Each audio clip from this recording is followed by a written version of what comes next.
hymn that we sang for the commissioning.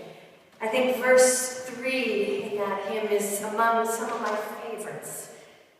I know you will need my touch as you go. Feel it pulsing in creation's ebb and flow.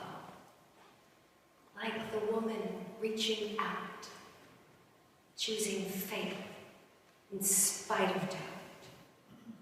Touch the hem of Jesus' robe, then let it go. I'm struck by the courage that it must have taken her to reach out and touch Jesus. After 12 years of suffering, she must have felt so alone. No doctors could heal her. No upstanding members of society would come near her, for being in public with her bloody affliction offended the purity laws. And we know that she is not like Jairus, the male leader in the synagogue, because no one even bothered to learn her name. He feels confident to speak his needs aloud, but she prefers to stay hidden, perhaps ashamed of what she knows she needs. Sandwiched together, the story seems to suggest that Jesus offers healing in response to need. And not just to the rich and powerful or to the lowly poor. Jesus responds with healing to anyone's need. So we read a text like this today, and it can cause us to wonder about our own needs.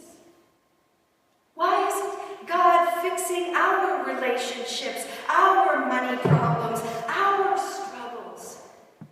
Why didn't the children of Paris and Beirut rise?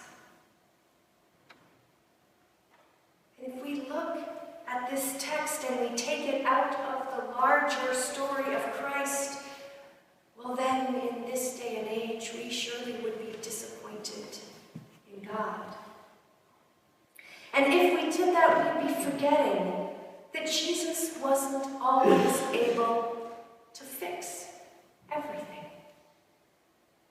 We'd be forgetting that in his hometown of Nazareth, he could do no miracles.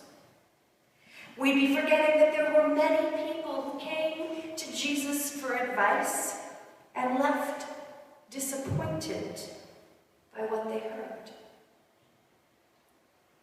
Even Jesus' death on the cross did not end the Roman occupation or the torture of innocence. The larger Christian story then leads me to believe that God's healing is not synonymous with the erasing of suffering, the making of the past disappear or be undone. It leads me to believe that it has to do with the discovery of a healing that allows us to carry our wounds together. On Remembrance Day this week, there was a wonderful documentary on the CBC with the Ottawa City Councillor, Joey Mittick. And he was sharing a story of his time in Afghanistan when he was the head of the elite sniper team. He spoke of a landmine that took both his feet and forced him into an unwanted retirement and a deep, deep depression. There in the fields of Afghanistan, he experienced life on the edge. It was always sharp, exciting. Who was he now? Who was he now that he could not do what he trained to do, when he could not live the dreams he had planned to live? His bodily wounds, they did heal. He learned to walk on prosthetics, but there was a shrapnel in his soul that no medical doctor could touch. and so it festered. His long-term romantic relationships, his other friendships, they became a casualty of the war that kept hidden and going on inside himself. And after some time of living on a lot of Tim Hortons donuts and coffee and very little sleep, he decided to go back to the Petawawa base where he was based out of and where the medics that he'd worked with were based out of. And he was looking for the medics who had rescued him on the battlefield. And one by one, as he found them, he thanked them. But there was one medic named Sergeant Alana Gilmour, who had been instrumental in his rescue, but he just couldn't find her. Every time he went to the clinic, he'd be told, "Oh, you just missed her, she just left." And then one night, he was sitting in a bar in Petawawa, having a drink by himself.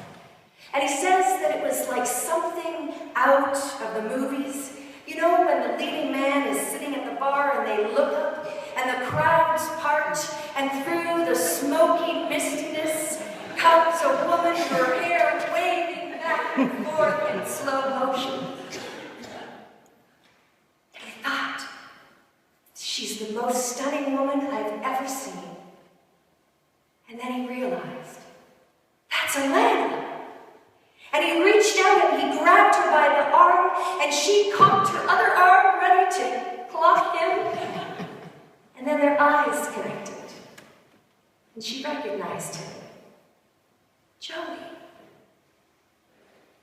And when he first reached out to touch her, he wasn't looking for anything other than a fellow soldier to trade stories with. So they spent the next several weeks together experiencing the uniqueness that so many of us search for. For someone you don't have to explain yourself to. Someone who understands what you've been through without ever saying a word.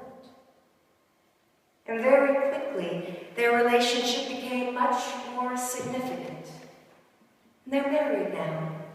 And they have 2 beautiful children, 2 little girls.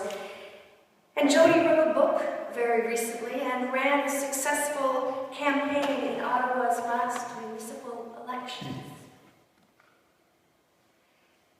And some might find it strange that he doesn't regret stepping on that landmine. That's what he says. He doesn't regret stepping on the landmine, losing his feet, his career, the dreams he had of his future. We're never the same after we have a major life event. But when we find someone who can sit with us in our pain, who understands without saying a word, the miracles do take place. Our spirits rise up and we begin a new life. And it's not as flashy as the full-bodied resurrection that Jesus pulled off at Jairus' house. And maybe that's why Jesus told them not to tell anybody about it. Maybe Jesus knew that we would get caught up in looking for the flashy signs of new life instead of the more subtle rebirth that happens whenever we reach out and discover that we are accepted just as we are.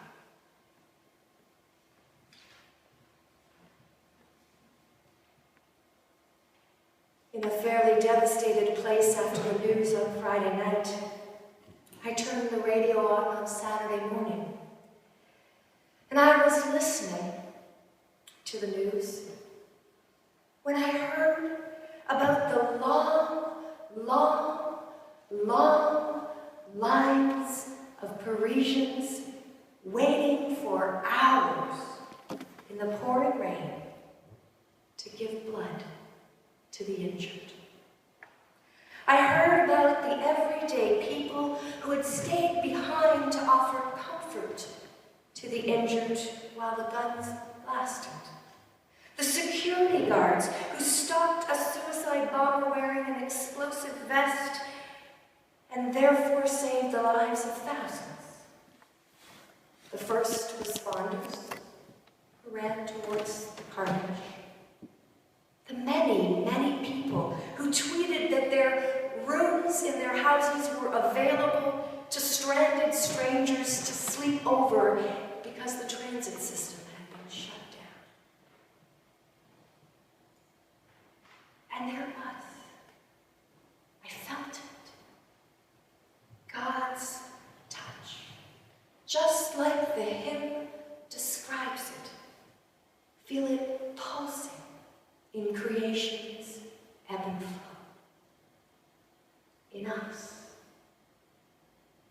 in every one of us who reaches out in a time of need, and in every one of us who responds in love. We are not alone in life, in death, in life beyond death. God is with us.